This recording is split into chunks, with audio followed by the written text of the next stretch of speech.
So the other day on my walk, I was talking about heart health and referencing Dr. Jane Morgan and her podcast where she talked about menopause symptoms being a signal for heart disease and possible heart disease. And so I wanted to share a little bit of information about estrogen and the benefits of estrogen. Estrogen is far more than a reproductive hormone. It acts throughout a woman's body as a protector, regulator, and repair supporter. I want to go through a breakdown of the major ways that estrogen protects our health. I want to talk about how it's preventative and affects systems across our whole body. First of all, it provides cardiovascular protection. It helps our blood vessel. It regulates our cholesterol. It has anti-inflammatory effects, and it helps with clot balance. So, estrogen, being a protective hormone, delays onset of heart disease in perimenopausal women compared to men of the same age. Next, I want to talk about skeletal protection. It helps with bone density and calcium balance. It protects against osteoporosis and fractures, especially hip and spine fractures later in life. The next area of protection from estrogen is neurological and cognitive protection. So estrogen provides neurotransmitter support. That means it enhances our serotonin and dopamine. It improves our mood, our memory, and our cognition. It provides neuroprotection. It reduces oxidation stress, promotes nerve growth, and supports brain cell repair. It also helps with blood flow to the brain, improves your cerebral circulation.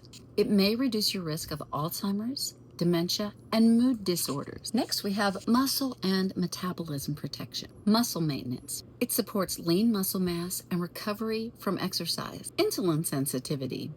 It helps regulate glucose metabolism and lowers the risk of type 2 diabetes. Fat distribution. It promotes subcutaneous fat versus visceral fat. It protects against sarcopenia, which is the loss of muscle mass as you age. Next, we have cellular and anti-inflammatory protection. Estrogen has antioxidant properties. It reduces free radical damage at the cellular level. It helps with immune modulation. That means it helps balance your immune response and reduce chronic inflammation, anti-inflammatory. It helps with DNA repair. It promotes healthy cell turnover. It may reduce the risk of certain diseases. These diseases could be linked to oxidation, oxidative stress, and inflammation. Estrogen is preventative and helpful in skin, hair, and collagen. It helps with skin elasticity. It stimulates collagen and elastic production. Helps with hydration, people. Increases skin thickness and the moisture in our skin. Helps with hair growth. Helps maintain a full head of hair, people. Doesn't work on everybody, obviously. And it slows aging of skin and connective tissues. Other organs that are protected by estrogen. Lungs. It helps to maintain flexibility in the airways. It helps in reducing severe asthma symptoms in younger women. It helps with your GI tract. It supports your gut and your microbiome balance. It helps with pelvic tissue.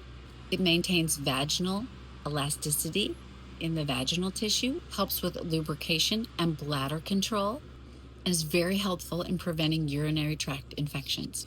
So, in summary, it protects your brain, your heart, your bones and muscles, your skin, your vessels. So when estrogen declines during menopause, the risks of osteoporosis, heart disease, Alzheimer's, dementia, and metabolic disorders increase. That is why estrogen is often described as a shield that women gradually lose. So, I'm not saying everyone should take estrogen. I'm not saying everyone should take hormones. I'm saying you need to have a conversation with your doctor. If you have heart disease, could it help you? If you're in perimenopause and you're having severe symptoms, that could be a sign that heart disease is building and developing in your body.